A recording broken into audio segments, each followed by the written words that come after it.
Forest Parks on the impact of the flooding last summer and the previous year, and not just summer, I think, and some data that you all collected, and then some thoughts on S60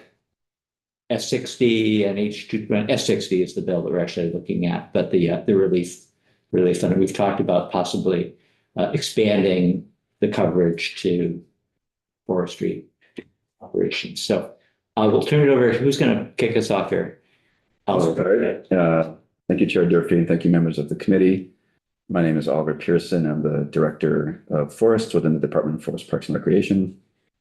Morning, background video, Forest Economy Program Manager.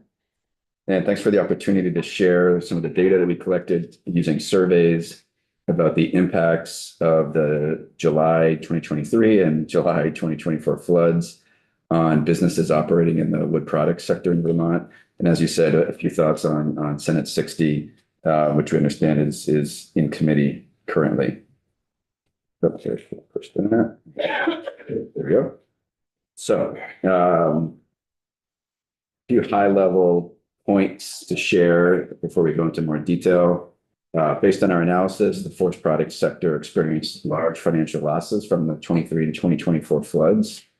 We have some conservative figures for the damage incurred by businesses and operating in the sector. And we say conservative for a couple of reasons. One, some of the methodology we used gave us a conservative estimate. Catherine will speak about that. And two, our survey did not collect data from all businesses, all affected businesses and all property owners. So we did the best we could using a survey method. And that's why we believe these are conservative estimates of the damages. We also didn't use any multiplier effects, only looked at direct impacts and didn't really calculate what the indirect or add-on impact could be. So we'll go into some more detail about those numbers that you see the second bullet up here on the subsequent slides.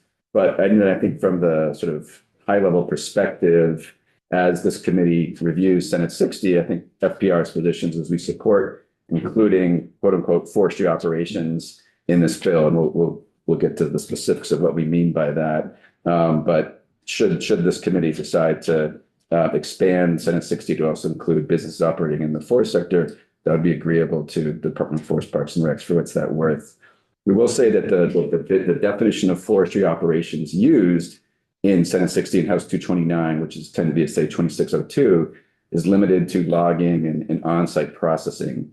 That's a definition in statute that captures some of the actors that are in the sort of forestry sector, but not all. And what this definition leads out is the sort of traditional sawmills and secondary processing facilities that we know suffered damages in 2023 and were negatively affected in terms of business interruption and economic losses from the flooding. So the 2602 definition is for on-site logging and on-site processing, but a traditional sawmill that you would bring logs to is not covered in that definition. And we would suggest that the committee consider expanding that definition to also include sawmills and secondary processing facilities. Anything you want to add on that?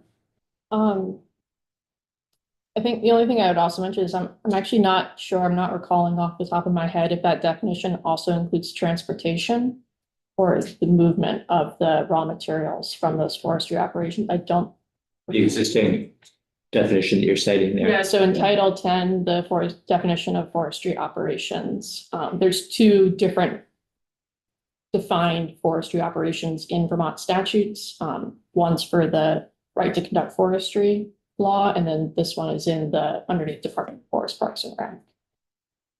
Representative Nelson. Thank you. So when you start talking sawmills and secondary processing facilities, and I understand where you're coming from, we can make this thing so big it would break the Vermont state budget. We're not looking to cover lost milk production to milk processing plants or cheese makers. We're not looking to cover the loss of sales at stores and whatnot. We're looking for direct impact and direct losses. And I've talked with Rep Lipsky about it. When I envision forestry, if you're up at Little River and you're working up in that mountain, and you have a July 9th night hit into the 10th, and you have massive erosion and those types of things that you have to go in and fix. You have culverts, bridges, you have to go in and fix and repair.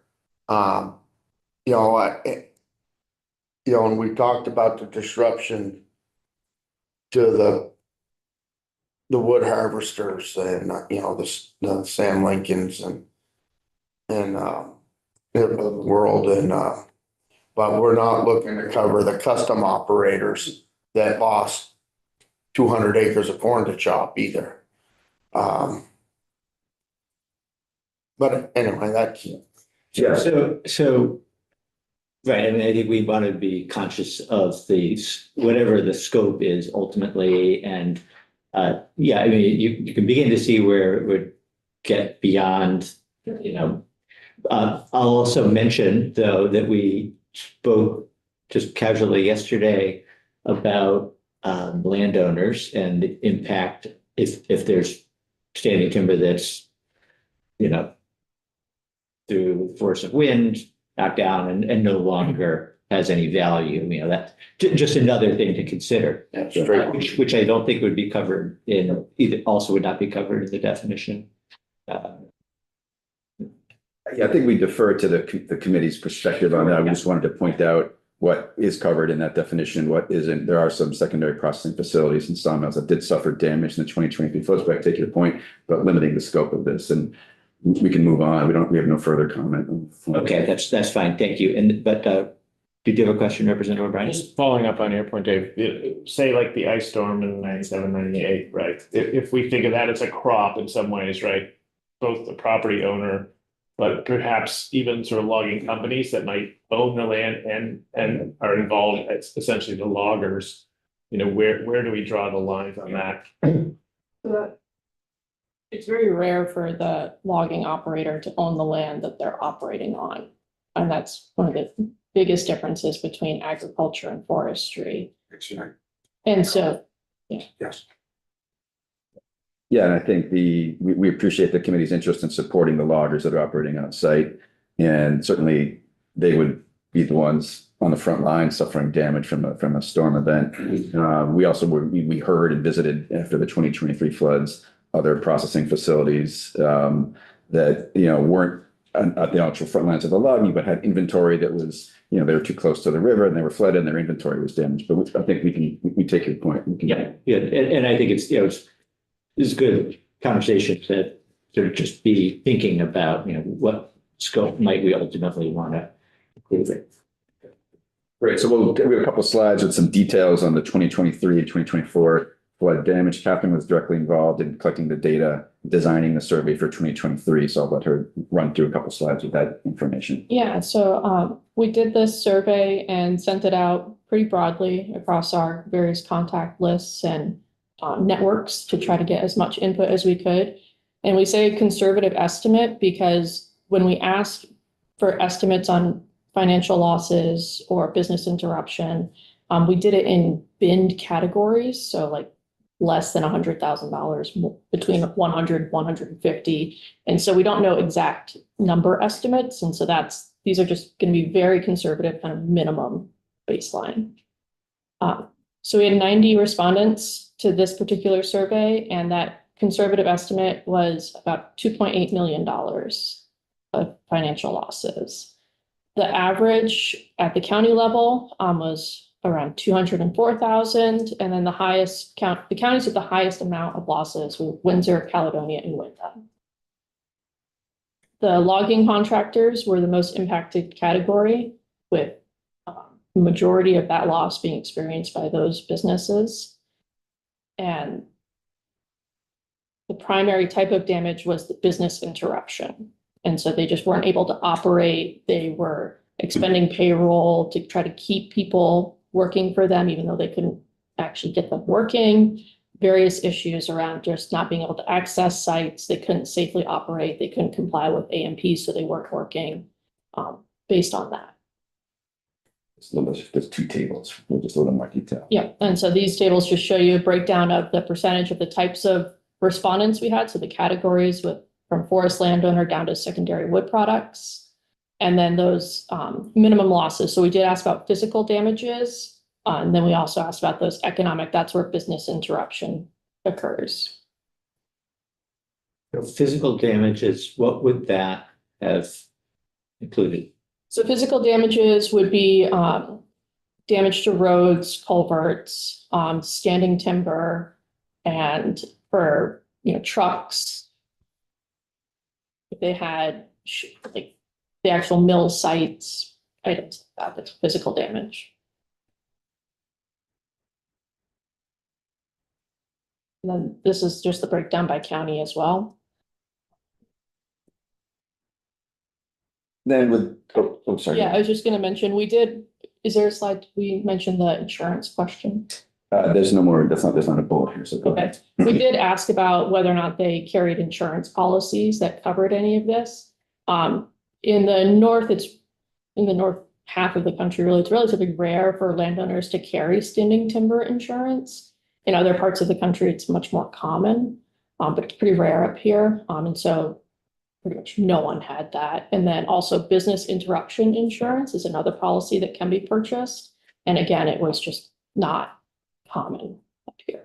And the last bullet, I think, is telling only 20% of contractors who responded to the survey actually applied for any type of assistance. So these are folks that either weren't in the habit of doing that, weren't aware, just for whatever reason chose not to, and were trying to get through the damage on their own, which was one of the reasons I felt might be an opportunity for the state to provide some support. Yeah, the majority of the assistance that's available typically after these types of disasters are for physical damages.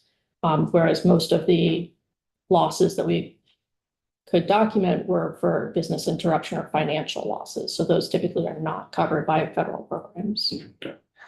And from the 2023 floods, when you think about landowners, we did have a number of landowners who applied for support from the Farm Service Agency's Emergency Forest Restoration Program. That's mostly physical damages to property that landowners might have, some of the infrastructure, logging roads and whatnot. So not a huge number. And we had a similar number from the 2024 flood, which I'll talk about now. And sorry, there's a typo on the top of the slide. It should say 2024 floods, but because of the 2024 flooding was a bit more dispersed than in 2023 in terms of impacts. We also made sure that the 2024 survey went out to logging contractors and landowners a bit more actively. We used Vermont Woodlands Association, Vermont Coverage, to forest landowner associations to help us get the survey out. So we had more responses from the 2024 survey. We had 250 respondents, but of those, only 110 reported suffering significant losses. And this time it was a majority of landowners that had suffered damage to roads, culverts, infrastructure, and in some cases standing timber. And a smaller number of sawmills certainly also responded as well. And so what we saw was, the difference was which counties suffered the greatest losses. This was Essex, Orleans, and Caledonia. So northeast part of the state, as opposed to 2023, where it was Windham and Windsor, more in the southern part of the state. So That would have been due to that end of July microburst that just absolutely devastated. correct. And you're correct that the 2024 flood damage survey asked folks to speak about July 10, 24 and July 29, 30, 2024. So we did capture that. And so this is just an idea. And these photos are from the 2024 event, sort of showing the more dispersed. So less of the visuals of downtown Montpelier under 4 feet of water, 3 feet of water, but these sort of dispersed damages across the landscape. And so sort of a summary of what we saw from the 2024 flood damage survey. In this case, property owners suffered the greatest losses with physical damage to roads, culvert, and bridges, constituting the most frequently cited type of loss. Survey respondents also cited increased expenses associated with rehabilitation, repair, or replacement of measures to comply with AMP. So in some cases, what they put in to comply with the AMPs was damaged by the flooding, and they had to go back and redo that before they could resume operations. Sawmills also, so go ahead.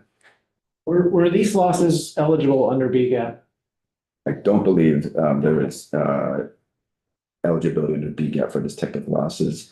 And when we spoke to affected property owners, there was not any indication people had successfully been able to apply for BGAP funding. Okay, yeah, that's my recollection too. And why was that? I mean, I think the way it was structured, you needed inventory, I think it was inventory loss was, physical loss. yeah, A lot of landowners probably wouldn't classify themselves in the business category if you just ask them. There'll be some that certainly do and would be able to provide some measure of inventory, but most forest landowners are families. And loss of the ability to work was not part of that either, right? So for loggers, right, they don't. And again, it's you suffer great damage.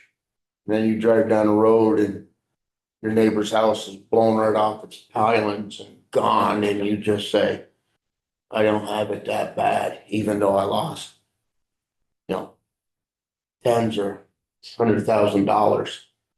You know, and that's real. That was a lot of the sentiment out there, you know.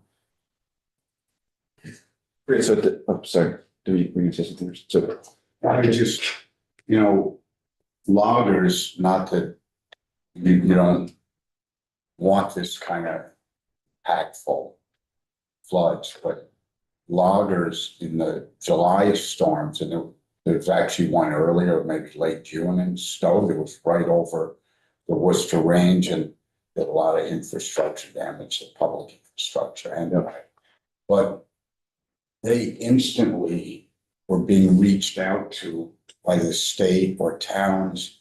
We need a forer, we need a skidder, we need an extra, we need a feller buncher in the river. DEC said this is appropriate. These are the parameters. What kind of woody debris is okay to leave because it's not threatening the public infrastructure, roads, bridges, and culverts. So many of them were for 3 or 4 months doing some of this extraction and even park their logging equipment and rebuild roads, municipal roads. So that helps. Sure. Mitigate, like, we don't even have time to calculate our damages because we're working 12 hours before. Anyway, it's just to be clear on the impact. So it's not always that way. The lie would And trippers. so grind. I think we also saw in 24, the sawmills did respond and indicated they had suffered losses again due to business interruption. In this case, there are some indications of damage or destroyed inventory. And as Captain mentioned, increased expenses associated with paying employees, either keeping them on or doing work outside of their normal duties, sort of somewhat similar to what Representative Lipsky was just saying. So again, due to survey limitations, we believe this to be a conservative estimate from the impacts of the 24 floods. And as Catherine mentioned, of the 100 respondents that had sort of a commercial bent to them, only 2 responded that they had some sort of insurance to cover the physical damages that they had reported. So is there typically in the case of a declared disaster, is there federal assistance available through a USDA program for any of these kinds of losses?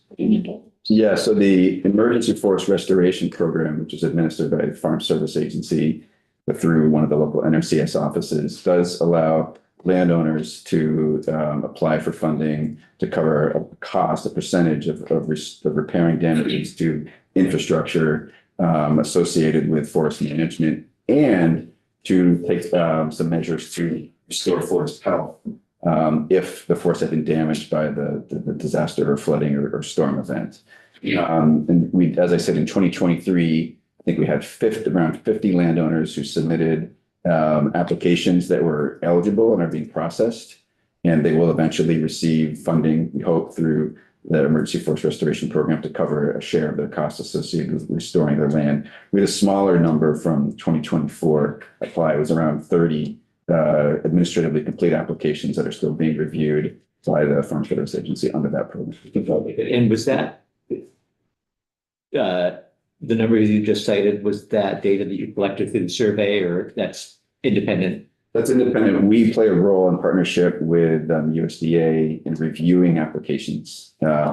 So one of our watershed foresters, Silas Rainville, has spent a lot of time in the last 2 years visiting these 50 plus 30 properties to see if their applications are compliant with program requirements. So that's how we have that knowledge of who's applied. It's actual, eventually, someday maybe, they will actually get a cash reimbursement. It's not Correct. low interest loans or. You're correct. It's a payment for a share of the cost of restoring the damage from the storm events. So I think we have just one more slide, just with a few thoughts on the bill. I think the side by side that I believe Ledge Council O'Grady presented to the committee was very helpful. And I think there's just a few other, in addition to those highlighted aspects in the side by side, there's just a few other points we'd make. The Farm Security Special Fund allows for funding from the federal government to be used for this fund, and it's for state support of farmers. But should there also be funding for support of forestry operations, we thought you could add that in as well. In 4633, in terms of the eligible activities associated with this fund, the cost of replanting were mentioned, and that could be adequate in a forestry context, but we thought also adding the term regeneration would make it clear that we're trying to regenerate trees as well. And then regarding the Farm and Forestry Operations Security Special Fund Review Board, first, I think it should the legislation intend to stand up this review board, we thought perhaps the Commissioner of Forest Parks and Rec could, or in this case, her designee could be added to the membership of the board. And then perhaps if that happened, it could be identifying the forestry operators as opposed to the Secretary of Agriculture. And I think the last point would just be, we might be worthwhile considering, is there an existing board that could play this role instead of standing up a whole new entity? So we'll just put that suggestion up there for the committee's consideration. Anytime you stand up an entity, there's transaction costs, and you need to identify the people and get them together. And perhaps there's already some existing board or entity in the state that could play that role. And have you thought about who that board might be, or? Yeah, I think If you'd like to there's, think about it, you can. yeah, we can think about it. I mean, we're actively involved with the Working Lands Enterprise Board that plays a role in providing support to farm and forestry businesses around the state. But that's the only idea we had, and there may be pros and cons to that. So I think this is more a suggestion for the committee's consideration, and I think we'll leave that there. But that's all we have in terms of the slide. I'm happy to take any questions if there are. Representative Nelson. Yeah, yesterday we heard talk, the difference between, grants and beneficiary. Is that Beneficial payments. beneficial payment? And, grants tend to take more time, and the way they work grants over AAFM is, you purchase a piece of equipment, present that you purchased this, then you get your grant. And of course, we want these payments to go out. And I don't think we can do the 7 and 7. I think that's too fast, but 15 and 15, 15 days after receiving the application, and it gets okayed, and then 15 days to get the money out. You could speak to that maybe. But we need to change it from grant to beneficial payments. So the information we got from the agency, from Agency of Agriculture, was that it would be helpful to use different terminology at least, and there may be even more to it. Yeah, with the Slow Camp program, that's the supporting logging operators to comply with NPs from the $1 million appropriation from last session. We're setting up a more flexible payment approach as opposed to a grant approach for those very reasons you stated. 15 and 15 strikes me as probably about as fast as a grant contracting grants shop within state government can move while doing the appropriate due diligence as well, and ensuring that the money is being spent according to the legislature's intentions. So that would be, that strikes me as a reasonable, strikes that balance between responding quickly, but giving the staff people who are doing that work time to, read all the applications appropriately and making sure that everything is according to plan. And, devil's always in the details. Your proposal here on the bottom of the slide, that Commissioner be included, suggests that the department feels that the commissioner would have the capacity to add this to the list of all the duties. Expertise. Well, we did add or designee. Yes, okay, true enough, yeah. But But somewhere within the department that there is that, there would be that capacity, so. Good. Representative Nelson, do you have another question? I do. When you look at the scope of what we're trying to do, and it's admirable and justifiable. I almost wonder if there should be I'm gonna muddy the water, if there should be two funds. One set for FPNR and one set for AFM. Because they're two different types. Two different, we saw yesterday that I thought that it was, oh Lord, money. It may have been like $58 million on the agricultural side between the frost and the flooding and everything.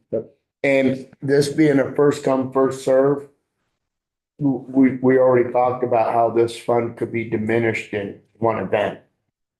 And so maybe there should be two funds and if there's no disaster affecting one or the other, that money can sit and sit there and they don't have to add to it next time and the other one gets, either or could get replenished. Now, if we have an ice storm in January, it doesn't impact agriculture as much, except for maybe loss of power and the ability to keep cool foods stored properly for like up the road here or get cow's milk. But, forestry could have a broader impact due to damages. Yeah, no, I think it's an interesting point. Did you want to elaborate on that? And if you do, Representative Lipscomb, just note that we're a little over time. I know, so- so I'm gonna try to keep it brief, but I think Catherine was here when we were posing these questions, but your presentation compared to AFM's presentation yesterday really verified what I thought. If you double the 2.8, because half of us never even knew about the survey, call that 5 million versus close to 60 million, but in real time may have actually been more like 80 because a lot of folks just said, I'm not gonna deal with it. So the forestry is at most a tenth of the impact numerically from the statistics we've heard in the last 36 hours. I would just reiterate, these are very rough And and very conservative. conservative Understood. estimates. The Agency of Agriculture has a much better list of farmers. There's just some structural advantages to getting that information. That we don't have, that we don't have within forestry to do that. So yes, there's that number difference, but I think there's also a data difference. FSA. Yeah. And RCS, yeah. All right. Anything else that you wanted to? no, I think just thank you for the opportunity to share this information with you and for considering including forestry in this bill. Yeah, good. Well, thank you for coming in and sharing it and your thoughts on the bill. So, and we have some time later in the morning, I think, where we'll come back to, and we have some committee discussion about what we might want to do here. We are going to switch gears now. Yeah. And spend some time, testimony on H386. And we've got the Housing and Conservation Board lined up first, already moving in place, good. There is a slideshow, I think that you've sent us, that's available on our committee page, and will you need access to the Zoom room? I'm planning to hop in there right now. Okay. My computer is on really low battery and I didn't want to go into the Zoom too early. Okay. And So give me one. Will, if you can just make sure that we've got sharing access.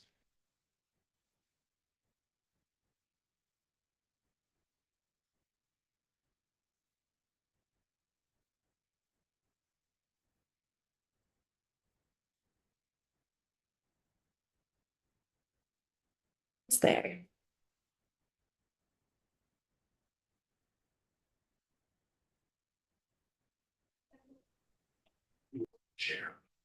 Great. Yeah. It looks like Oliver is still here.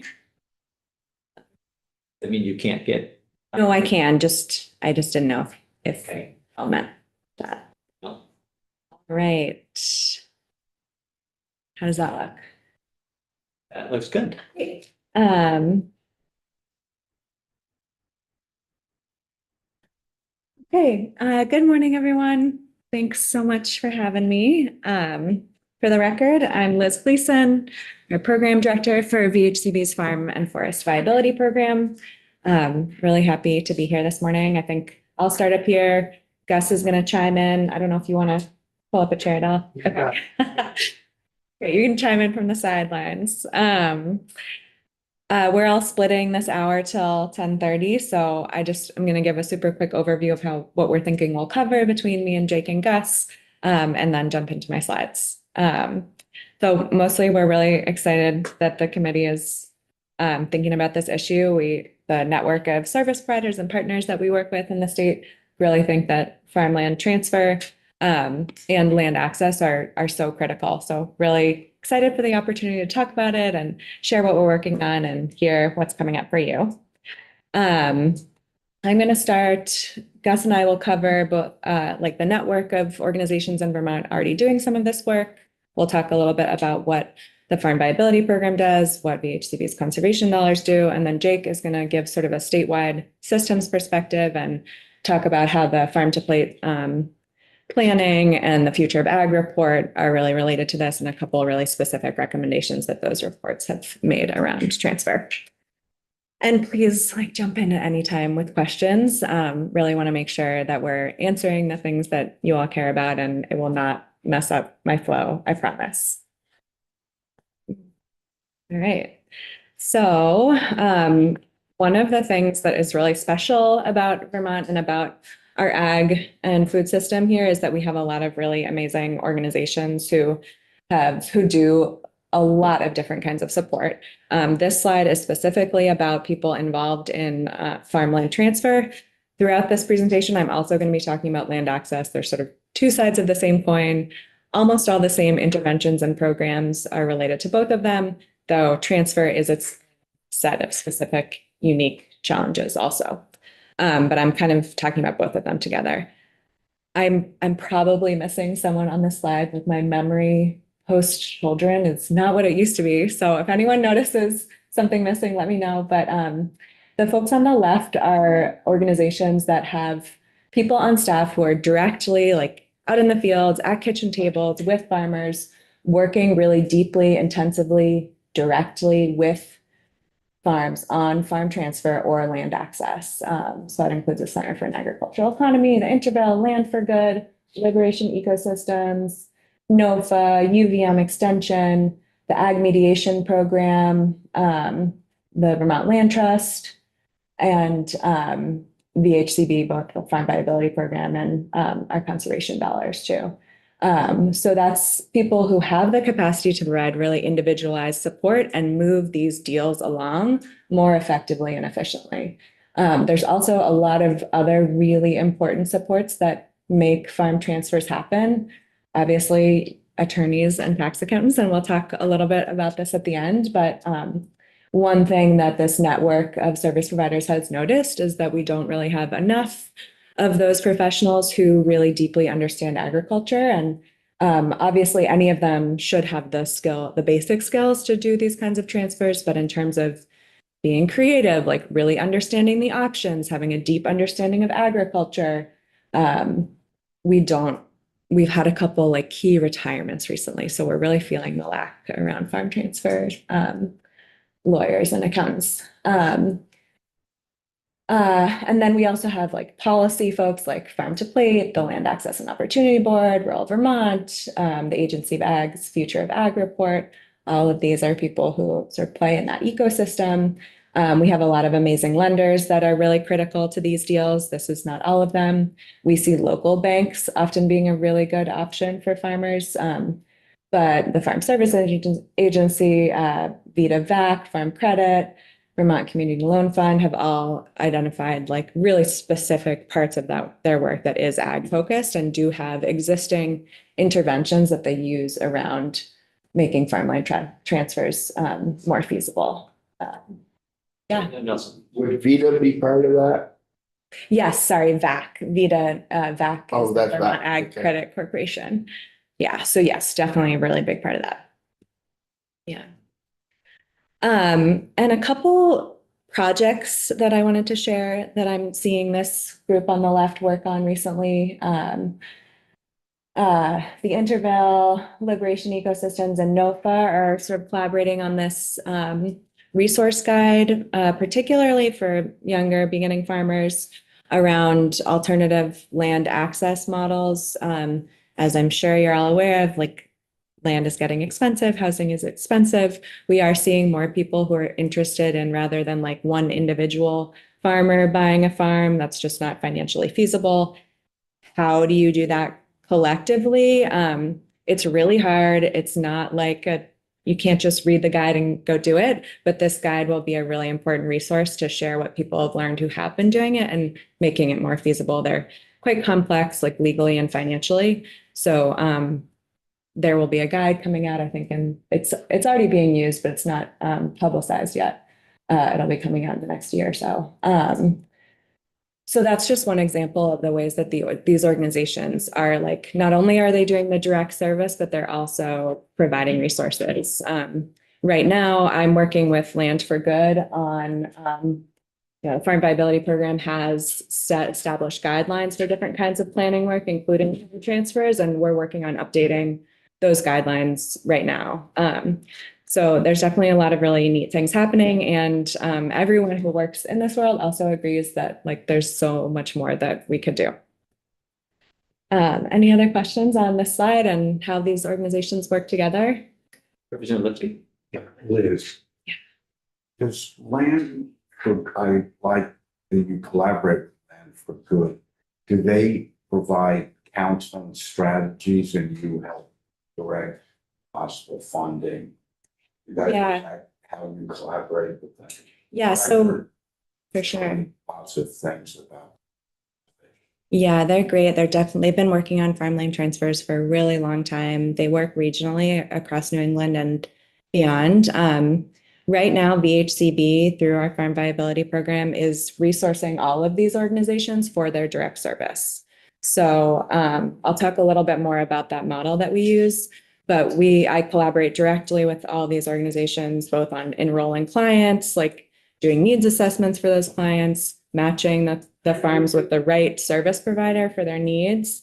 We provide really consistent, stable funding for these organizations so they can really grow their staff and their teams and their expertise over time.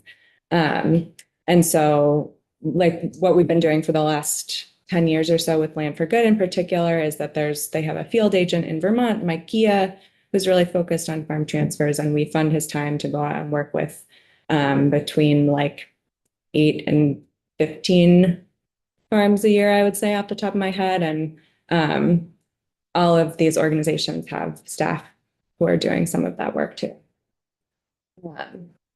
Yes, anything? Representative O'Brien? Did you- I just wondered where Vermont State University and UVM and UVM Extension might fit into this. Yeah, so UVM Extension is obviously huge. It's on the list. They do a lot of things. The team that I work most closely with and that's really embedded in the farm transfer, land access, farm business assistance world is one particular wing of Extension.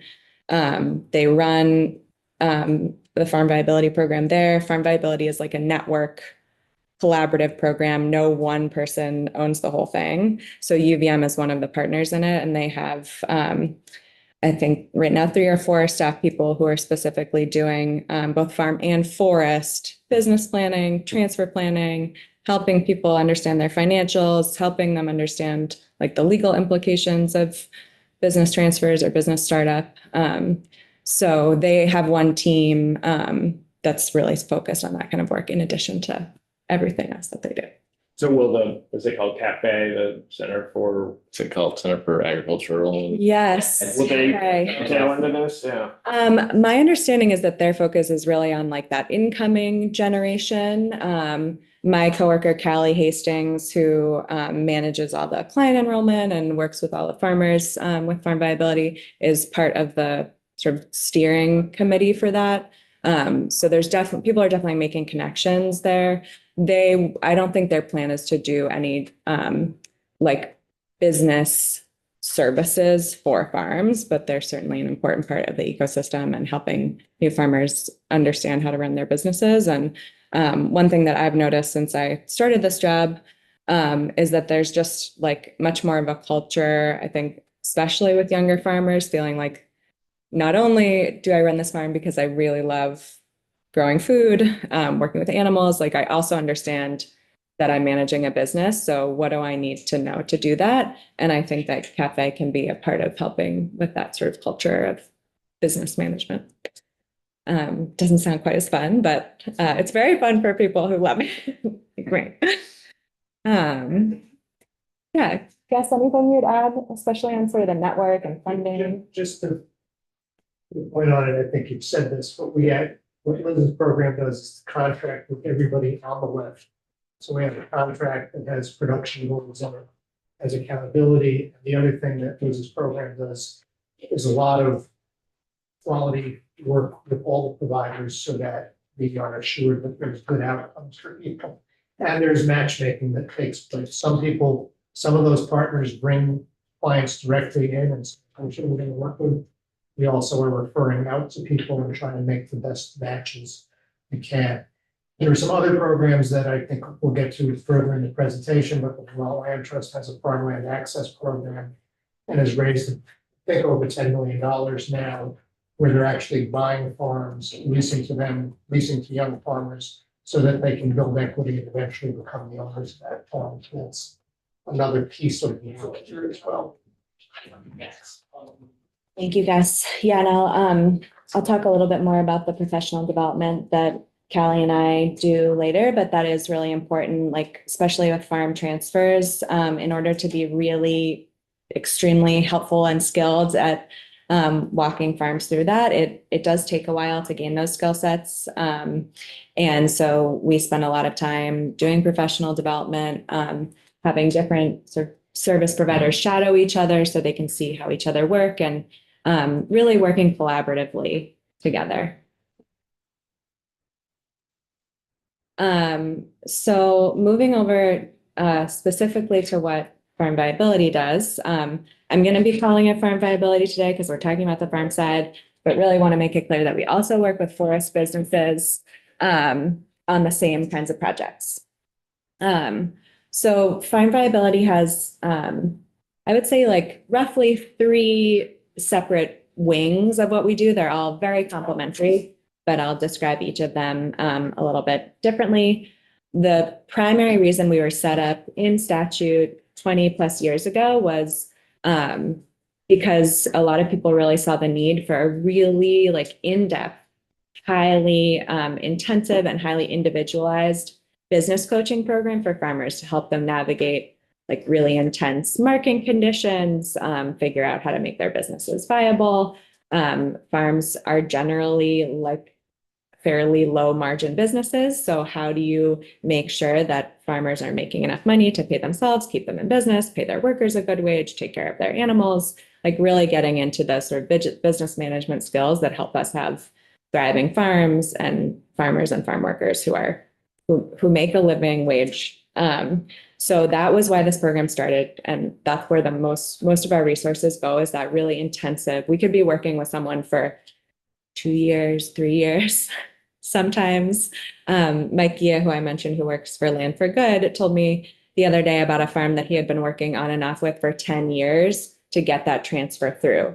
because we're not just talking about a financial transaction, we're talking also about a really emotional transaction. It's people who've been living on their land for a long time, farming it, really care a lot about it, and stepping away from that can be really hard. And sometimes it takes a super long time. So farm viability is a funding source that allows farms to have access to that support over, however long they need to get it done. As I said before, we're a network program. We are made up of a bunch of organizations who say we want to run this program model at our organization, and VHCB funds that. We enroll farmers, we match them with the right service provider to meet their needs, and we provide really extensive professional development to make sure those farmers are getting what they need from their advisor. So we generally see it as a really efficient and effective system for working with a bunch of farmers. Farm viability enrolls between 100 to 150 businesses a year. And all our partner organizations who are on that last slide are also working with other farmers beyond that and doing other programming besides farm viability. But we're all kind of in it together. We also, for folks that are not ready or do not need that really intensive, really long-term, quite time-intensive business or transfer planning, we also offer the ability to engage like on a much more short-term basis or for a really specific project, like, hey, I saw this farm that's for sale. Can you come with me and look at it and run some numbers on it? That might take 1 or 2 meetings. So we can fund the in-depth stuff, we can fund the light touch stuff. And then I won't really talk much about this today, but we've also been running a small grant program for a really long time. So folks that do a business or transfer plan with us right afterwards can then apply for a small grant to help like implement that plan that they've written. And we found that to be a really effective tool. A couple examples of farm transfers that I just wanted to talk about really quickly. At the top here is Hillside Farm in Albany. This is the Pierces. This is Hannah Pierce. She's been working with her father for a long time. They enrolled in farm viability to do some business planning and think about transfer planning and what that could look like. And she's slowly sort of taking over management of the business from her dad. It's a pastured poultry business, and it's going really well. We do a lot of transfers that are between, within a family, and we also do a lot of transfers that are outside of the family. Harlow Farm, it was sort of a mix. As you all probably know, Harlow Farm is one of the biggest farms in the state. It's a really complex business spread over like a lot of land, a lot of different parcels, a lot of people work there, a lot of people in management. So they were another business that we worked with sort of on and off for many years at different points to try to figure out how could that business transfer. And now it's owned by a group of former employees, and Paul Harlow's son is also involved, but is not the sole owner of the business. Where, Go ahead, Representative Nelson. where is Harlow from? Westminster. That's Minnesota, okay. Yeah. Down on the river It's close to the river. It's the other side of Route 5 Oh, river, Route 5, but yeah. it is close to that. It's about half a mile from where I live. or away from the flood zone? It flooded once, but that was not because of the river. It was because of releasing. Well, it was complicated, but Yeah, usually I understand. it does usually not. Usually it doesn't flood.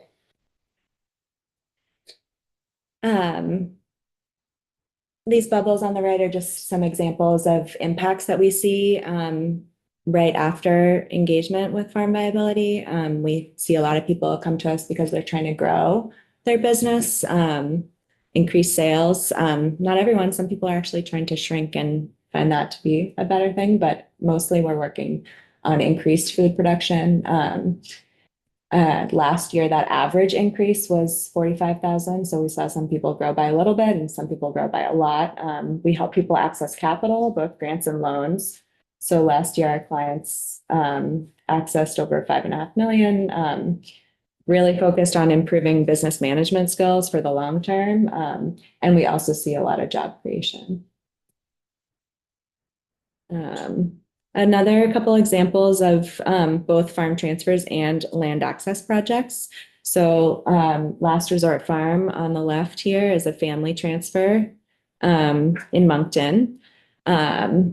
the son is on the left, the parents are on the right. This was a project VHCB started working with them a long time ago when the farm transitioned from a dairy to a diversified for strawberry hay business. They have two sons. One didn't want to come back to the farm, one did. So we worked with them to figure out how to transfer that ownership, it's sort of multiple parts. There's like the interpersonal part, there's the financial part, there's the land, there's the business, like there's a lot of different things that need to be transferred over time, and we can sort of help with all of it. And then these are two land access projects on the right. Mama's Farm is not in Shaftesbury, it's in Williston. They were farming at Pine Island in Colchester, really needed to grow, so got support from viability through the Intervale Center to help them move on to new land in Williston. Old Road Farm, so Moncton, I believe this was a VLT land access project. I'd have to look back in my notes, but young farmers, this was a farm that had been had a lot of commercial potential, but had been used at much more of a homestead scale. So they were able to work with business planners, conservation dollars to move on to this new parcel and turn it into a commercial farm. And the bullets on the right just are a couple examples of, farm transfer and land access are very important to our program. They're not the only thing we do, but I would say roughly 10%, and this is my guess. We don't have a really firm number on the land access, but I looked at some of our client lists, and I would say roughly 10% of people we work with are really focused on that point of land access and getting help with it. And then we do have numbers on the transfer. Basically, a third of people we work with are at some point in considering how they're going to transfer their business, whether they're actively in it and doing those legal things that they need to do, or they're like, we really know we need to do this, but we're not ready yet. Like, help us start thinking about it. So it's a lot of people who are considering that. The clients who are coming to you to look for land, how do they know that you're a resource for that? It's a great question. And I do, like, one of the things that I think was really exciting about H3, H6 was the idea that people already doing this work could have a framework to like communicate about it better. I will say, like, in our materials, like our pamphlets and, brochures and stuff, like land access is generally listed as something you could come to us for. A lot of our outreach happens just like word of mouth, farmer to farmer. So a farmer might tell somebody else about the thing that they worked on. Or a service provider out in the fields might say, like, you know what, you really should come work with me on X, Y, or Z thing. So that's mostly how people find out. If people went to the Department of Ag, would they direct them your way? Yeah, we work really closely with the Agency of Ag to make referrals. Agency. Sure. Yeah. Janet, since dairy sort of is the big gorilla, Yeah. do the co-ops actually recommend you too? It's like, oh, I've got a dairy farm. We were just talking about that recently, and figuring out how to work more closely with the co-ops. There's been a lot of turnover in staff. So I do think that's an opportunity. Yeah, some, yes, like we've got close relationships with, like, for example, Stonyfield has like field agents. So we know those field agents really well and they understand our programming. Some of the bigger companies have had like a little more turnover. So I think there's definitely work to do there to share. And dairy is certainly like, I don't know that I've had any dairy pictures yet. That was an oversight, but definitely a big part of the clients that we work with, all scales, from like pretty micro dairies, which actually, this is a small raw milk dairy in Danville. So we'll work with anyone from a small raw milk producer to like, we work with LFOs. It's a large farm operation. Oh, okay. Yeah. Yeah. Gotcha.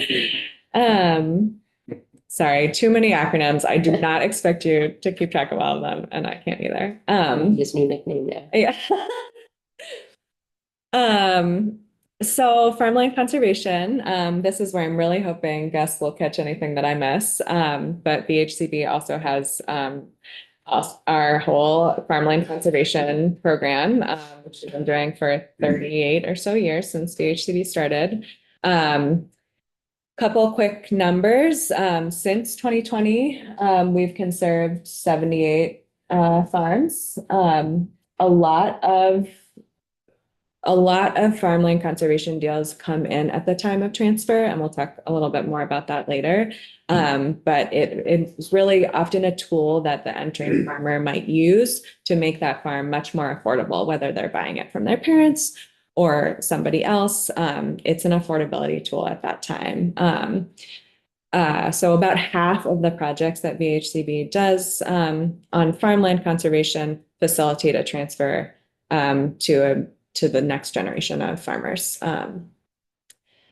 We see roughly, this is an average, that the easements reduce the value from market value to conservation value by 60%. So you're getting a farm on average for 40% of the market value. Did I get that right? I think you have it. That's what our Yeah. numbers are. Just look at all the sales of the last 4 or 5 years, and that's the average, just 60% off. Yep, average from the last handful of years. Yeah. What we have seen is we don't have to pay development price for that land, but the agricultural value of that land maintains. So if there's a lot of farmland that good arable soils, even though it's in land trust, it's still $5,000 an acre. It's holding its value agronomically, is what I'm trying to say. It is, and that high price is also a barrier. So we're thinking about what do we do if you're somebody who's undercapitalized trying to get into agriculture? What do we do about that? You don't have a good answer for you today, but we'll want to. That $5,000 an acre though is better than 10, Absolutely, 15. absolutely. And it's good that the value of agricultural land is holding steady and sometimes going up. The other thing that this does is we've conserved over 700 farms in the state, and BLT has conserved some just with philanthropic dollars. So with the early projects, we have a right of first refusal to purchase them. And since about 2001, we've had this option to purchase at ag value. So when you ask, how do we match up young farmers with land? That's often a source, because the land trust, whether it's the Vermont Land Trust or the Upper Valley Land Trust, needs to be notified when somebody wants to sell it. We don't interfere at all. We don't exercise the option. It can be a sale from one farmer to the next.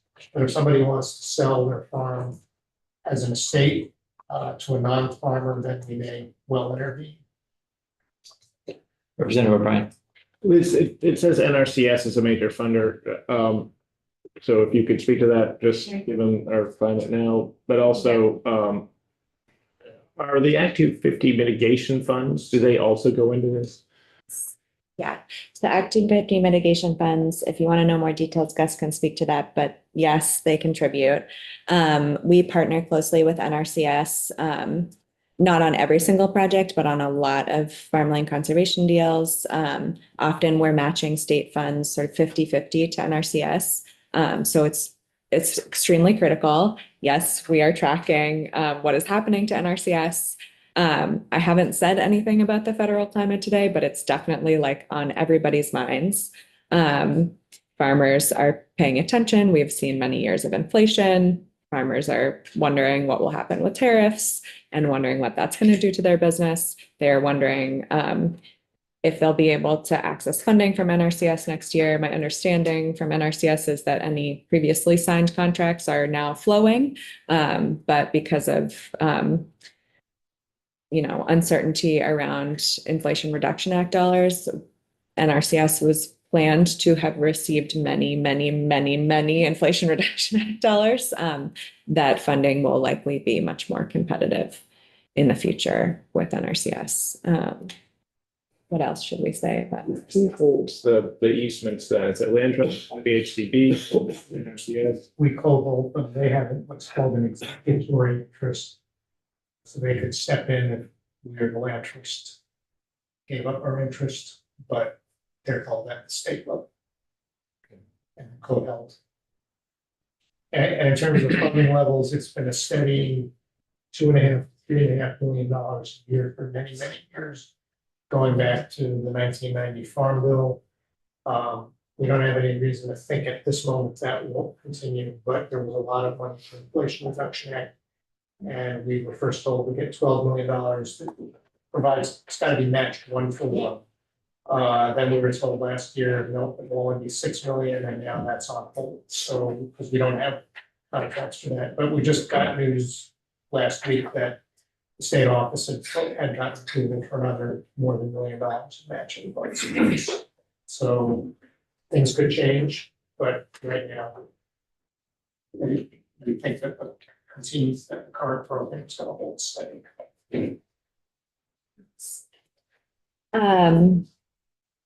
So I'm gonna scoot along, just want to make sure Jake has time and we have time for more questions. These are just a couple examples of recent farm transfers. There's some, these are all young farmers, groups of people that have taken over, either looked for new land to grow their business or taken over an existing business, or land from farmers who are retiring. So we work with really small, farms like Old Soul Farm in Barrie, their vegetable farm. Lucas Dairy is a little bit bigger. The farm upstream is one of those examples of sort of collaborative. There's multiple sort of ownership partners coming together, not just one person or a couple. So those are some great examples. And then I just want to talk quickly about some of the things that I think are going really well and some of the things that really feel like gaps and opportunities. I met with a handful of partners and I've called a couple of folks this week just to check in and let them know that this bill is getting testimony today. And so people had a couple of things they wanted to share. In terms of what's going well, I think generally people who work with farmers in Vermont feel like there's a really skilled network of folks who provide that really direct one-on-one support and can help farmers move more efficiently and effectively through issues, which really helps their farms remain viable and successful. It's great that the state recognizes that this is a really important issue. I think that recognition has existed before, and it's also exciting to be sort of seeing this bill language come together and put a spotlight on it. And we do have existing programs and interventions that are working. Like Vermont is known to be a place that has a strong support system for farmers. We have some existing incentive structures like conservation easements with the option to purchase at agricultural value. Particularly, we have some farm lenders who are already doing some interest rate buy downs to make that financing more affordable. And like we talked about earlier, conservation easements are an example that's really cool. That this is just a brief spattering of things that are going well. I'm sure other people can add more to this. And Nikki from the Intervale Center is going to be coming in and talking about all the work that she and the Intervale have done on their Land Link program next. So I think that'll be a really great example. Some gaps and opportunities, like I really think people feel like there is more work to be done here. There's more farmers that we're not reaching. Our team, VHCV and Farm Viability, have worked really, really, really hard to grow funding for farm viability over time so that we don't turn farms away when they need help. That being said, we've relied on a lot of federal funding in addition to the sort of stable state budget to be able to meet that demand for farmers. So there is definitely an opportunity. We need to keep bringing in other federal dollars and funding to make sure that farmers really can access the support from viability and from other programs when they need it. There's generally an agreement that we need more affordability tools. Land and housing come up constantly as priorities and places that beginning farmers need more help. We really need to focus on making sure that's done equitably and affordably.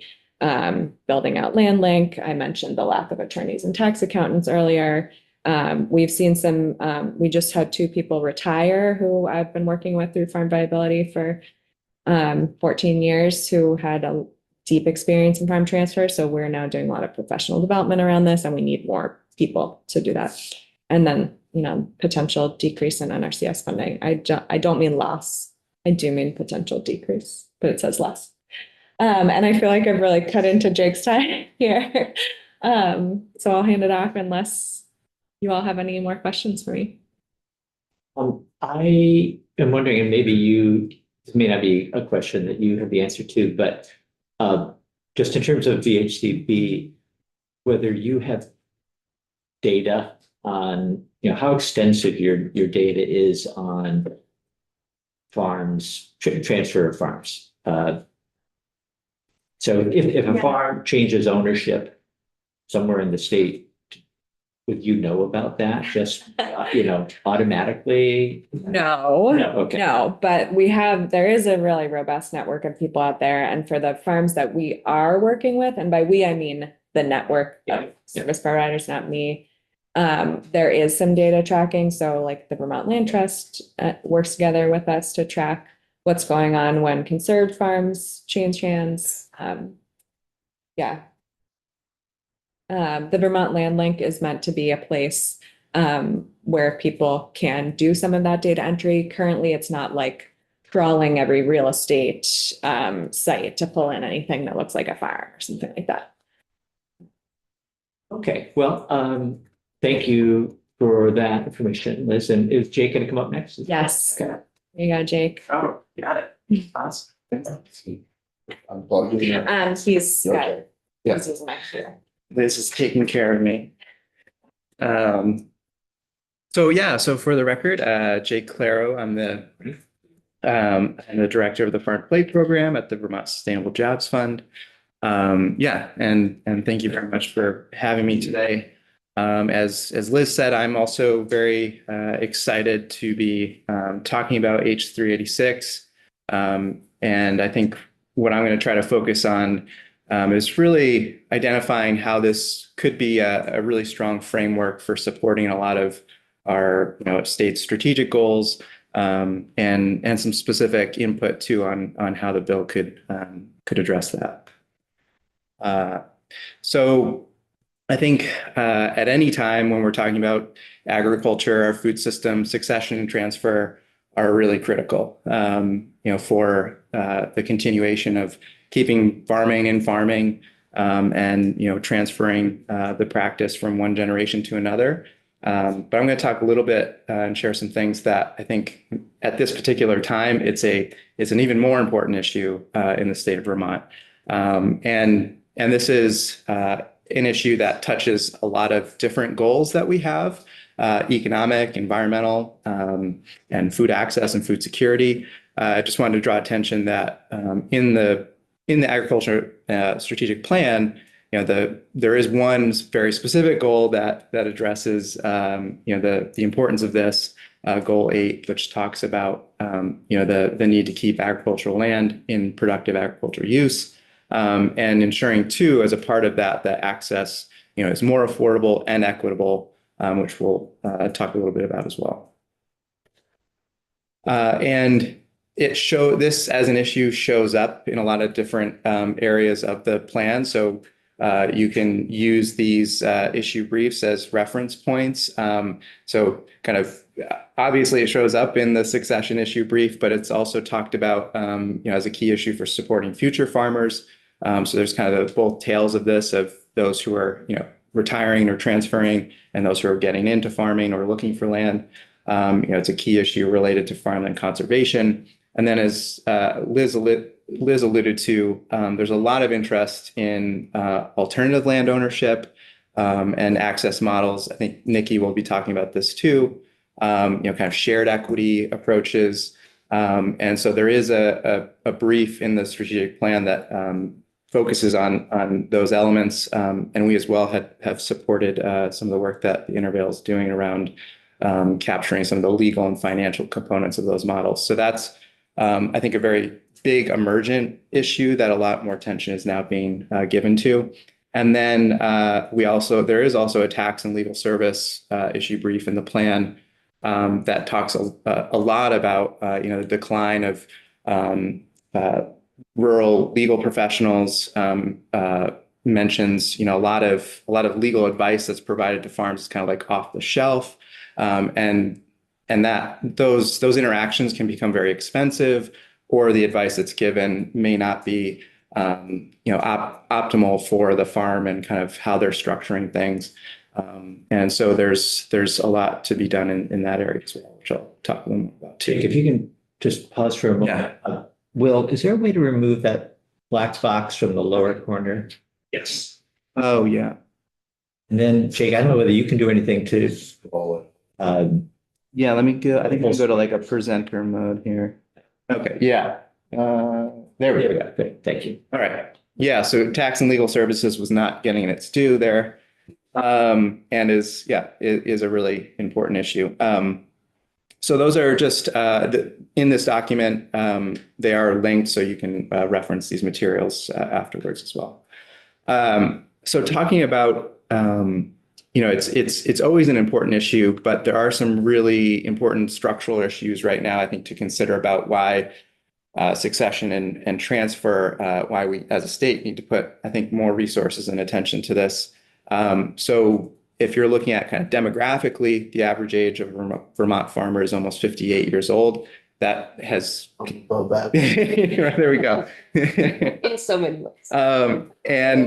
And that trend has only increased over time. So it continues to go up. And then another way to look at it is that almost 64% of farmers in Vermont are over the age of 55. So a lot of farmers are thinking about or going through these conversations right now. And the implication of that too is that means there's a lot of land that is potentially going to be transferred or put into different types of use. And another way to see this is that from a land perspective, this is acres of land with a young producer, and a young producer defined by the Census of Agriculture is someone who's less than 35 years old. And so there are 975,000 acres right now, 83% that don't have a producer under the age of 35 who's actively involved in the management of that farm. So just to again kind of really emphasize this point of there's a lot of land right now that could be under transfer that doesn't have an engaged young producer involved in it. Representative O'Brien. Jay, do you have that broken out also as Representative Supernaut, might be a model of who owns that land or who leases? Yeah, I wanted to break it out a little more. So that 17% is identified as those who are leasing and those who own. I think I want to say ownership is like 150,000 of the 198, and then like 50,000 are people who are leasing. And so those numbers do also exist. Jay, does that 198 reflect like LLCs with multiple partners, and some of them could be under the age of 35 and some of them could be over the age of 60? Yeah, I'm glad because actually I think the next slide sort of answers that question. Not maybe as directly as you want it to be, but I think we could probably dig into that a little further. But this is an update actually of some figures that are in one of the briefs. So this is farms with, and there's a little bit of an error there, farms with legal structures for gradual transfer. And what that means is the 78% here are farms that are basically an individual or a family, and they don't have a partnership establised or a corporate structure or something that would allow transfer of shares or equity over time in a gradual way. And this isn't in and of itself necessarily like prohibitive for land transfers to happen, but it creates more complications. It extends the amount of time. And as Liz said, like a lot of the interpersonal elements, if you're working with a farm that doesn't have that structure, it can be difficult then to work through what that needs to be and how to manage that transfer. It took us 2 years. That's probably It took us 2 years, but when we set it up, it's set up now. right. To be in the legal structure, gradual change, it's all set up. So we're not reinventing that wheel. Yeah. And yeah, and I think the service provider community will say like the earlier, that is established, the better. And the more successful these outcomes can be. So it's, yeah, again, not like it doesn't prohibit, transfers from happening, but it certainly complicates it. And especially if you're trying to establish it, much later and closer to the time where transfer is potentially happening. Representative O'Brien. Richard, just without going into executive session, what's the price tag for something like that? I mean, that's another issue with this transfer of just how do we fund the transfer? It was in the mid six-figure range. It really was. The lawyers be paid and the surveys and everything. It was, yeah, pretty robust. Yeah. I want to say ours was 20 or 30,000, but smaller operation. Yeah. Well, but it's all relative. It's all relative. It's all relative, you take the size of your farm, then multiply that across, On a per acre basis. and Per person. Yeah. And then, so this has also been alluded to, and I think I shared this when I came in earlier this year. Just thinking about this from the standpoint of those who are looking for land, who either new or beginning or someone who's been leasing for a long time. The prices per acre have gone up, almost 60% since 2010. I think, again, there's different ways to look at this as both a beneficial thing, but also a challenge as we talk about affordability and access for the next generation. it's funding retirement. Yeah, yeah. That's a farmer's retirement. Right. And I think there's a bit of a double bind challenge here of we don't want to sacrifice that and also make it inaccessible for, the next generation. Representative O'Brien. I'm just, that number reflects what fair market with like an easement situation? I don't know how this is NAS and USDA, how they're compiling these averages and what they're pulling from.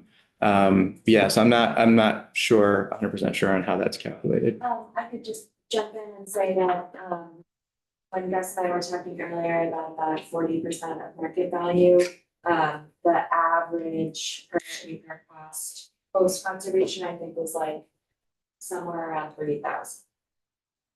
A little higher. It's over 5 years, it was under 3,000, but over this last year, it's up over 4.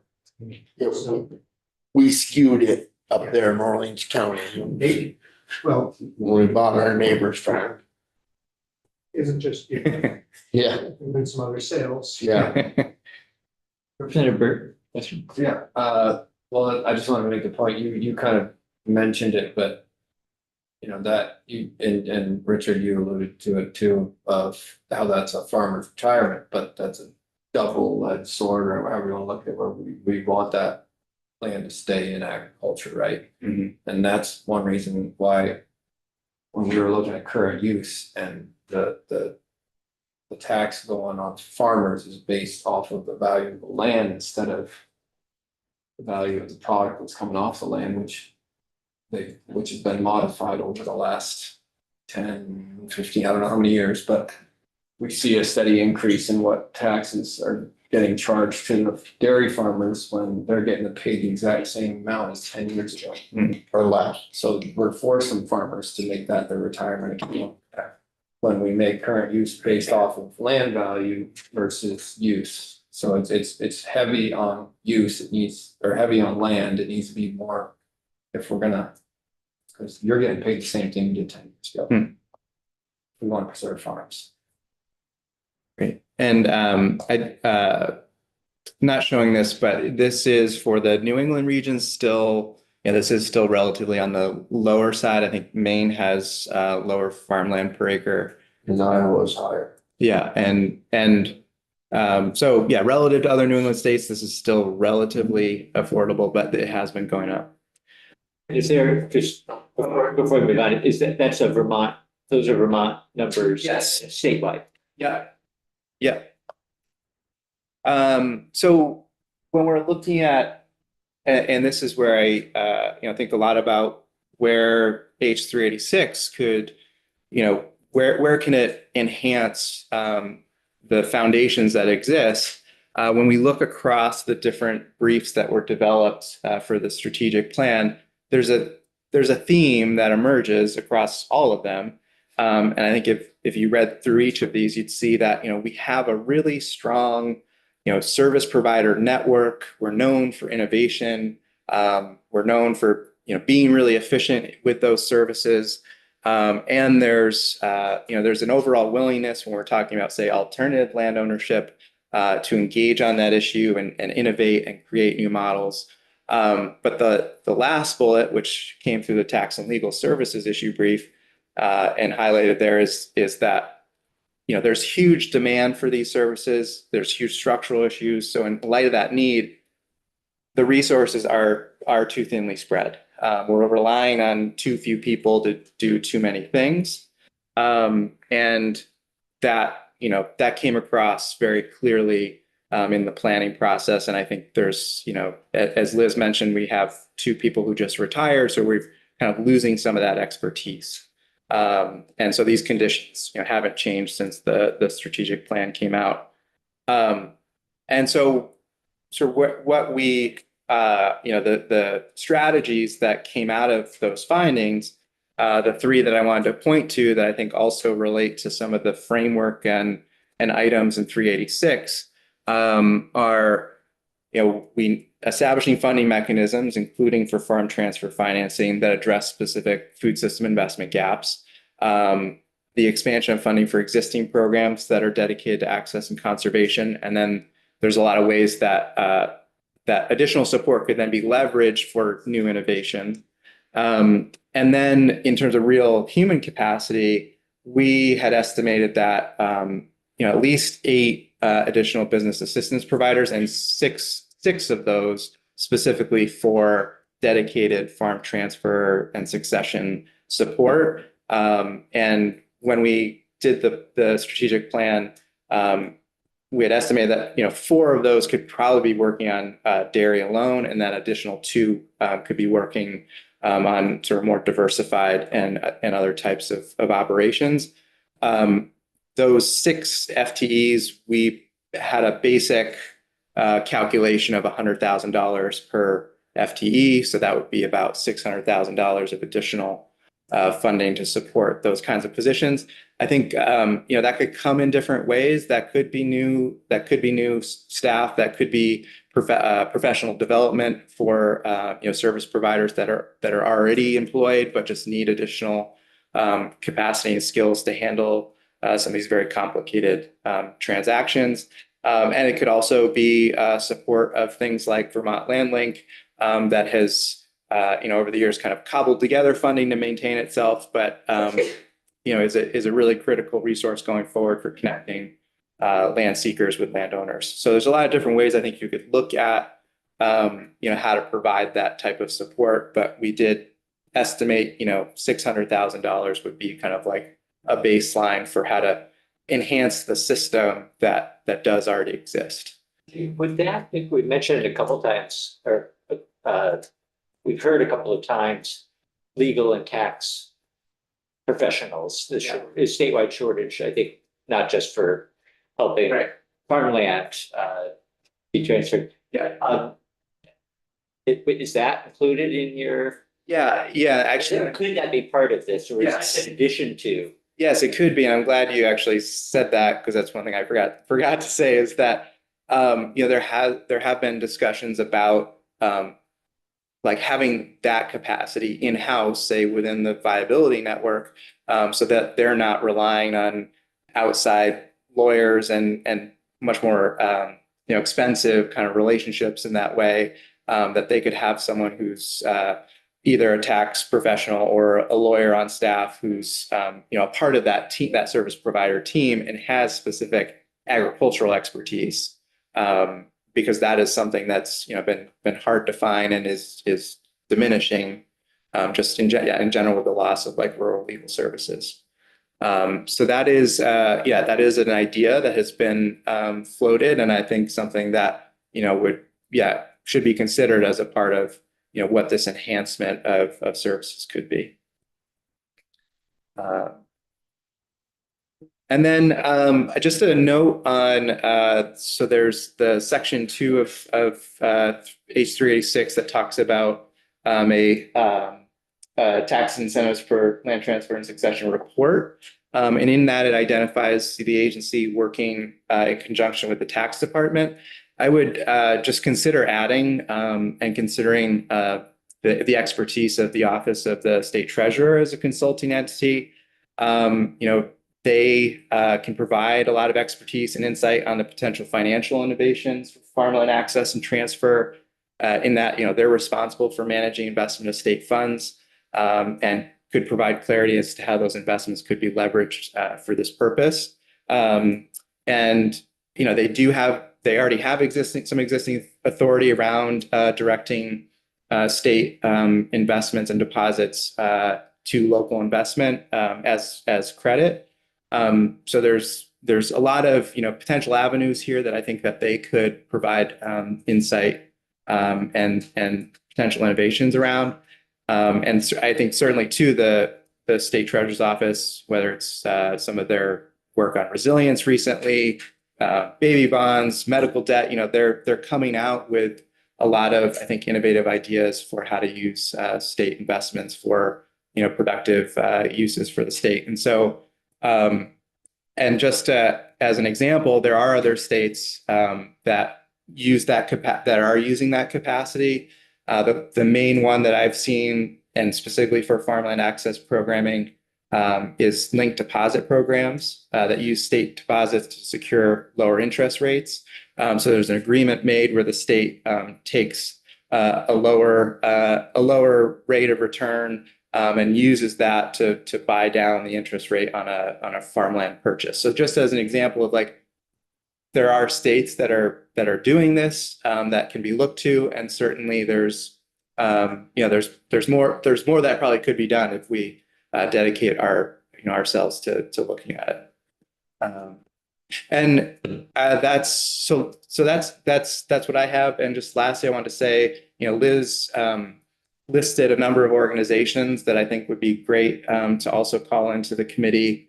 There's so many organizations that are doing different elements of this work that have a lot of nuance that they could provide. And I think also, as we're considering issues around equity and access for new and beginning farmers, there's a lot of emergent organizations and people that are working on those issues that I think would be great to hear from as well. And that's it. Thank you.